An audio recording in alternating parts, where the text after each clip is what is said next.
ஒரு படிக்கிற மாணவனை எடுத்துக்கொள்ளுங்கள். Consider a student.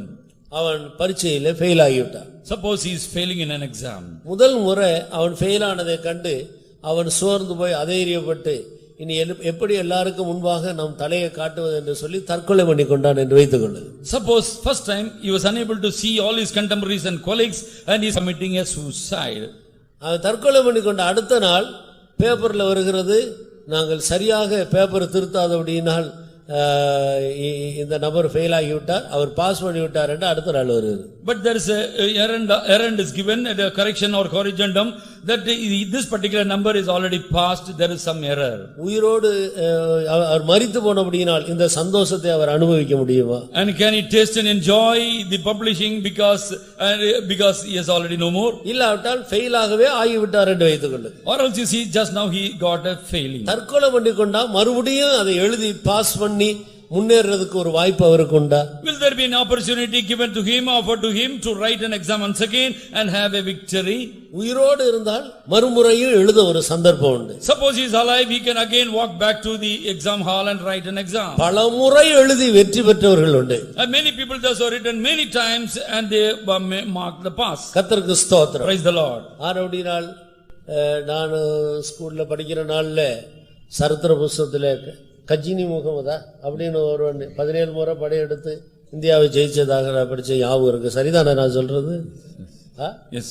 கர்த்தருக்கு ஸ்தோத்திரம். Praise the Lord. In history we couldn't see one person is losing 17 times. உயிரோடு இருந்தபடியினால் 17 முறை சண்டை போட்டு 17வது முறை ஜெயம் எடுத்தார். This Gajini Muhammad is waged the battle for 17th time and he conquered the victory. கிறிஸ்துவ வாழ்க்கையிலே சில தோல்விகள் உனக்கு சம்பவிக்க கூடும். In the Christian life you have to meet with many defeats. விசுவாசத்தை விட்டு விடாதே. Please do not give up the faith. கர்த்தருக்கு ஸ்தோத்திரம். Praise the Lord. நீ மறுபடியும் எழுவு. Once again you must rise up. நிச்சயமாக உனக்கு ஜெயம் உண்டு. Sure you shall receive the victory. நீ சோர்ந்து போகாதே. Don't be crestfallen. இந்த காலை வேளையிலே என்னையும் உன்னையும் தட்டி எழுப்பும்படி இந்த வேத வசனம் நமக்கு முன்பாக கொண்டு வரப்படுகிறது. This word of the Lord is brought before you in a platter so that you must be quick and right in this morning. இந்த வேத வசனத்தில் நம்மை தட்டி எழுப்பக்கூடிய ஆணித்தரமான ஒரு தேவனுடைய வார்த்தை எதுவாக இருக்கிறது? And this is the word of the Lord, very concretely it is getting addressed to you.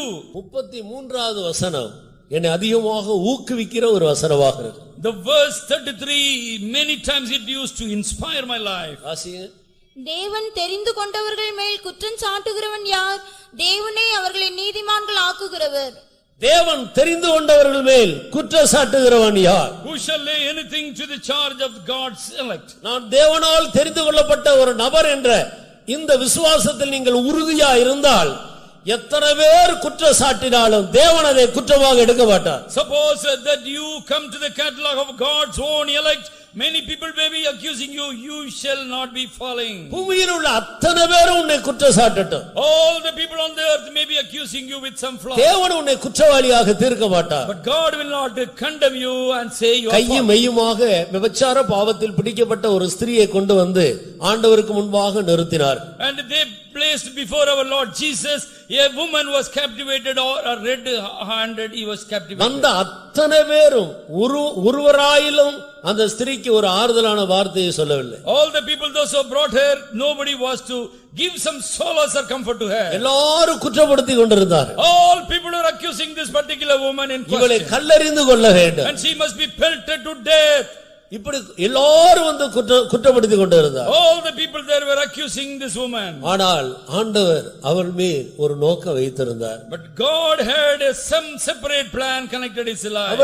அவளும் தேவனால் தெரிந்து கொள்ளப்பட்டவர்களில் ஒருவளாக இருந்தாள். Because she was one amongst the chosen or elected people of God. எல்லாரும் குற்றப்படுத்தினார்கள். All people were condemning her. ஆனால் கிருபை என்ன சொன்னது? But what the grace was telling to her, நான் உன்னை குற்றவாளியாக தீர்க்கிறதில்லை. But I will not condemn you as a criminal. நீ போ, ஆனால் இனி பாவம் செய்யாதே. But go from here, sin no more in your life. அவளும் தெரிந்து கொள்ளப்பட்ட ஒரு கூட்டத்தில் ஒரு நபராக மாறிவிட்டார். This woman in question also became one of God's own elect. நான் தேவனால் தெரிந்து கொள்ளப்பட்டவன், நான் தேவனால் தெரிந்து கொள்ளப்பட்டவள் என்பதிலே நீங்கள் உறுதியா இருந்தால் ஒருவரும் உங்களை குற்றப்படுத்த முடியாது. And if you are having concrete evidence that God has selected you and chosen you, nobody can lay or claim upon you. குற்றம் சொல்லுகிறவர்கள் சொல்லிக்கொண்டே இருக்கட்டும். Let the accuser be going on upon you. ஆனால் தேவனுடைய குற்றவாளியாக தீர்க்க மாட்டார். But God will never accuse you of any flaws. அருமையான தேவனுடைய பிள்ளையே, O beloved child of God, தேவன் தெரிந்து கொண்டவர்கள் மேல் குற்றம் சாட்டுகிறவன் யார்?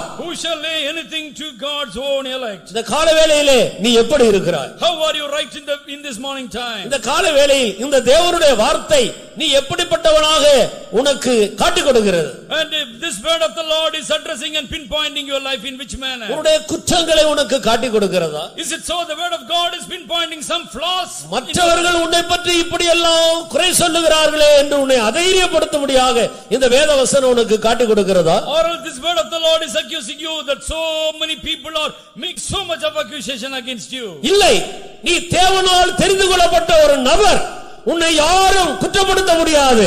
தேவன் உன்னை எழுப்புகிறார், நீ எழும்பு என்று உனக்கு சொல்லுகிறதா? Or this word of the Lord is saying you are God's own elect, God's own chosen, nobody can make any accusation against you. இந்த வேத வசனத்தை நீங்கள் எப்படி காண்கிறீர்கள்? How are you looking into this divine word of God? இந்த தேவனுடைய வார்த்தை உங்களை எப்படி சந்திக்கிறதாக நீங்கள் உணர்கிறீர்கள்? How are you sensing and realizing the word of the Lord is meeting you? நீ தேவனால் தெரிந்து கொள்ளப்பட்டவர். You are chosen of God. இதுவரையும் யார் உன்னை எவ்வளவு குற்றம் சாட்டி இருந்தாலும் நீ தேவனால் தெரிந்து கொள்ளப்பட்ட ஒரு நபர்.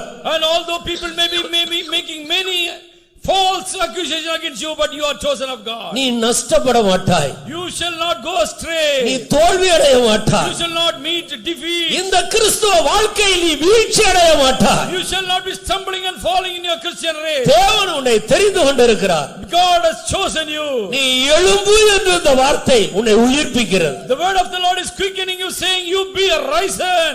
தேவன் தெரிந்து கொண்டவர்கள் மேல் குற்றம் சாட்டுகிறவன் யார்? And who shall lay anything to the charge of God's elect? அருமையான தேவனுடைய பிள்ளையே, Wherefore, child of God, அருமையான கிறிஸ்தவ நண்பனே, oh beloved Christian friend, அருமையான கிறிஸ்துவுக்குள்ளான சகோதரியே, oh sister, those who are in Christ, தேவன் என்னை தெரிந்து கொண்டார் என்ற நிச்சயம் உனக்கு உண்டா? do you have an assurance God has chosen you? இந்த காலத்தில் நீ உன்னுடைய பார்வையில் எவ்வளவு குறைவாக இருந்தாலும் மற்ற உன்னை சுற்றிலும் இருக்கிற உன் உறவினர்கள், உன் குடும்பத்தார், உன் சபையார் மத்தியிலே நீ எவ்வளவு குறைவாக எண்ணப்பட்டிருந்தாலும் ஆண்டவர் உன்னை மேலான ஒரு நபராக காண்கிறார். In your own sight, in the sight of all your family members, you may be in a debased state, dejected state, but God does not see you in that manner. ஆனபடியால் உன்னுடைய எண்ணத்தை விட்டுவிடு. Therefore, let go your thinking, go away from your mind. உன்னை பற்றி உனக்கு இருக்கிற தாழ்வான மனப்பான்மையை விட்டு வெளியே வா. Come out of the inferiority complex by which you are limping. இனி என்னால் இந்த சீயோனின் பாதையில் முன்னேற முடியாது. I cannot press forward in my Zion. நான் இவ்வளவு குறை உள்ளவன். I have such and such setbacks in me. எல்லாரும் என்னை பற்றி இப்படிப்பட்ட அபிப்பிராயம் உள்ளவர்களாக இருக்கிறார். Many people are having such a notion connected with my life. இனி இந்த எருசலேமின் வாழ்வில் என்னால் செழிக்க முடியாது. I cannot be in prosperity in the path leads to Jerusalem. இந்த தவறான தாழ்வான மனப்பான்மையை விட்டுவிட்டு நீ வெளியே வா என்று கர்த்தர் இந்த வேத வசனத்தின் மூலம் உன்னை அழைக்கிறார். By this word of the Lord, God is inviting you, come out of the inferiority complex, in the rejected state. உன்னை பற்றி நீ வைத்திருக்கிற அபிப்பிராயத்தை தேவ சமூகத்தில் அறிக்கையிட்டு விட்டுவிடு.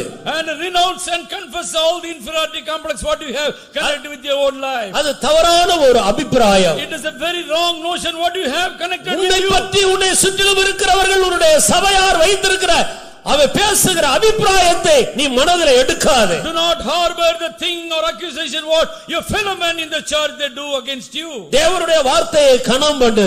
And honor the word of the Lord. நீ தேவனால் தெரிந்து கொள்ளப்பட்ட ஒரு நபர். And you are chosen of God. உன்னை யாரும் குற்றம் சாட்ட முடியாது. Nobody can charge or accuse against you. நான் உன்னை தூக்கி நிறுத்துவேன். I have lifted you and established you. நான் உன்னை அழைத்தேன். I have called you. நான் உன்னை தெரிந்து கொண்டேன். I have chosen you. என் இரத்தத்தால் கழுவி உன்னை நீதிமானாக்கிறேன். I have washed you and justified you by my நானே உன்னை மகிமைப்படுத்துவேன். and I am going to glorify glorify you. உனக்காக நான் மரித்தேன். I have died for you, Jesus. உனக்காக நான் எழும்பினேன். I have risen for you. உனக்காக நான் எல்லா வானத்துக்கு மேலாக கடந்து சென்றேன். I have passed through all heavens for your sake. உனக்காக என் பிதாவின் வலது பாரசத்தில் வீற்றிருக்கிறேன். I am seated for your cause in the right hand of my Father. உனக்காக நான் பரிந்து பேசிக் கொண்டிருக்கிறேன். I am advocating, interceding for your cause. இதை விசுவாசிக்கிறாயா? Are you able to believe this? கர்த்தருடைய வார்த்தை உன்னை பார்த்து கேட்கிறது. The word of the Lord is addressing unto you. இதை விசுவாசிக்கிறாயா? Are you able to believe the voice of God? இதை விசுவாசிக்கிறாயா? Are you able to believe the voice of God? நான் உனக்காக செய்து முடித்த இதை விசுவாசிக்கிறாயா? Do you believe whatsoever I accomplished for you? எழும்பு தேவனுடைய பிள்ளையே. O child of God, be arise. சீயோனே நீ எழும்பு. O Zion, be arise. எருசலேமே நீ எழும்பு. Jerusalem, be quick. நீ ஆர்ப்பரி. Oh, rejoice in நீ the Lord. முழக்கமிடு. And be a proud and shout. தேவனால் தெரிந்து கொள்ளப்பட்டவர்களை குற்றம் சாட்டுகிறவன் யார்? And who can say anything against God's own elect? நான் உன்னை தெரிந்து கொண்டேன். For I have chosen you. முழங்கால்களை முடக்குவா. And please be on your knees. கண்களை மூடி ஆண்டவருடைய கரத்தில் சமர்ப்பிப்பவாக. Duly shutting your eyes, let us surrender into the hands of உன்னை the Lord. பற்றிய தாழ்வான மனப்பான்மையை விட்டுவிடு. Let go the inferiority complex what you harbor in your heart. அந்த சிறைச்சாலையில் இருந்து வெளியே வா. Come out of the prison house. இன்றைக்கு கர்த்தர் உன் கதவை தட்டி உன்னை அடைத்து வைத்திருந்த சிறைச்சாலையின் கதவை திறக்கிறார். Today God is knocking up the jail's door and bringing you out of the prison. உன்னை பற்றி நீ வைத்திருந்த தாழ்வான அந்த எண்ணம் என்கிற சிறைச்சாலையிலிருந்து வெளியே வரும்படி கர்த்தர் கதவை திறந்து விடுகிறார். And God is wide opening the doors of prison that you must come out of your own rejection. உன்னுடைய குறைகளையே எண்ணி எண்ணி எண்ணி நீ விழுந்து போன இடத்தில் இன்னும் நீ விழுந்து கொண்டிருக்காது. And do not reckon unto your flaws and be still keep on falling in your dejection. கர்த்தர் இன்றைக்கு அந்த இடத்திலிருந்து உன்னை தூக்கும்படி தன்னுடைய கரத்தை நீட்டி இருக்கிறார். God has extended his arm to lift you from that fallen state. விசுவாச கண்ணால் நீ அந்த கரத்தை பார்த்து உன்னுடைய கரத்தை நீட்டி ஆண்டவருடைய கரத்தை எட்டி பிடிப்பாயா? By faithful eyes extend your arms and hold for the hand God has stretched forth for you. கர்த்தர் அந்த இடத்திலிருந்து உன்னை தூக்குகிறார். God is elevating you from that state. இந்த ஆவிக்குரிய வாழ்க்கையில் இந்த விசுவாச மார்க்கத்திலே நீ சோர்ந்து போனாயோ, And in the victorious spiritual life whether you have fallen, அதைரியப்பட்டு போனாயோ, you have totally been discouraged, என் ஜெப ஆவி எல்லாம் என்னை விட்டு போய்விட்டது, இனி நான் எப்படி எழும்புவேன் என்று சொல்லுகிறாயோ, or are you saying my praying spirit has gone, how can I rise up? என்னுடைய பரிசுத்த ஜீவியத்தில் பாதிப்பு வந்து விட்டது, இனி நான் எப்படி முன்னுக்கு போவேன் என்று எண்ணுகிறாயா? There came a defilement in my holy life, how can I press forward in this race? நான் செய்த குற்றங்கள் மற்றவர்களுக்கு தெரிந்து விட்டது, நான் இனி எப்படி முன்னேற முடியும் என்று எண்ணுகிறாயா? Are you thinking all the things misgivings of my life is brought to the broad நீ light? ஒரு தேவனால் தெரிந்து கொள்ளப்பட்ட நபர் என்பதில் உறுதியாயிரு. And be assured that you are chosen of the Lord. உன்னுடைய பழைய நிலவரத்தை விட்டு எழும்பும்படி மனம் திரும்பு. And repent and come from your old fallen state. இன்றைக்கு உன்னுடைய மனதை மாற்றுகள். Today onwards transform your heart. இன்றைக்கு உன்னை குறித்து உனக்கு இருக்கிற தாழ்வான அந்த மனதிலிருந்து நீ திரும்பி வா. And today itself you repent from your dejected and என்னையும் என் ஆண்டவர் உயிர்ப்பிக்க முடியும். and God can quicken even me.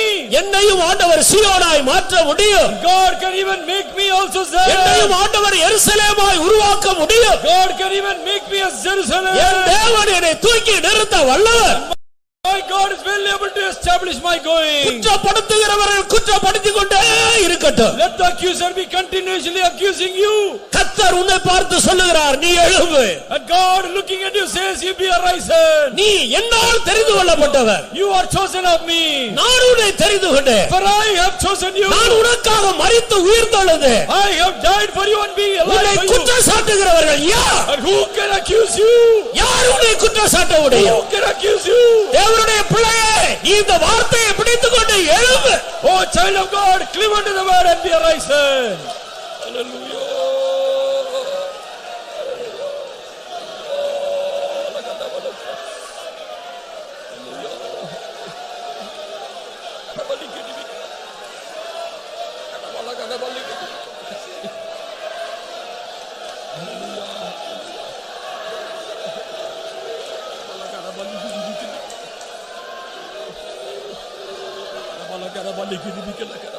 நீ திரும்பினதை கர்த்தர் காண்கிறார். God sees that you are repented. புதிய தீர்மானத்தோடு இனி என் தேவனுக்காக ஜீவிப்பேன் என்று திரும்பினதை உன் மனதிலே ஏற்பட்ட அந்த திருப்பத்தை ஆண்டவருடைய கண்கள் காண்கிறது. The eyes of the Lord was able to behold the repentance that came forth within your heart. இதன் விளைவு என்ன? What is the reward? நீ இழந்து போன ஜெப ஆவியை திரும்ப தருகிறார். The praying spirit has been restored back. நீ உடைத்து போட்ட விசுவாசத்தை மறுபடியும் ஆண்டவர் உனக்கு கொடுக்கிறார். The faith life is already given back to you. நீ உடைத்து போட்ட கற்பனை பலகையை மறுபடியும் அந்த அன்பை ஆண்டவர் உன் இருதயத்தில் ஊற்றுகிறார். God is pouring forth the fallen love and the broken tables in your heart. உன் தேவனை மறந்தாயே. You have forgotten about your God. மறுபடியுமாக அவர் உன்னை நினைவு கூர்ந்து அதே அன்பை உன் இருதயத்தில் ஊற்றுகிறார். Once again God reminded you and showing forth this. நீ ஆதி அன்புக்கு திரும்பி வா என்று அழைக்கிறார். God is calling you, please come back to the first. நீ ஆதி விசுவாசத்துக்கு எழும்பி நட என்று ஆண்டவர் அழைக்கிறார். Come back to the first faithful step, God says. உன் முந்திர சீரை பாரிக்க நற்சீர் நான் உனக்கு தருவேன் என்று சொல்லுகிறார். God says I'm going to give you a very glorious virtue rather than your beginning. இன்னும் நீ எழும்ப அசதியா இருக்கிறாயா? But still are you slothful? இன்னும் நீ விழுந்து கிடக்கிறாயா? Are you still fallen? இந்த வார்த்தை எனக்கு அல்ல என்று உன்னை ஒரு வல்லமை உன்னை பார்த்து சொல்லிக் கொண்டிருக்கிறது. What power is saying that this word is not for you? இந்த வார்த்தை உனக்கு அல்ல. This word is not addressing to you. இப்படி ஒரு வல்லமை உன்னோடு பேசி உன்னை அதைரியப்படுத்திக் கொண்டிருக்கிறது. One power is totally putting you in discouragement. கர்த்தர் உன்னை பார்த்து சொல்லுகிறார், இந்த வார்த்தை உனக்காகவே அனுப்பப்பட்டிருக்கிறது. But God said this word has been addressed unto you. இதை விசுவாசித்தால் என் மகிமையை நீ காண்பாய். If you are able to believe this, you shall see the glory. எழும்பு சபையே, நீ எழும்பு. Oh church, be arisen. Hallelujah.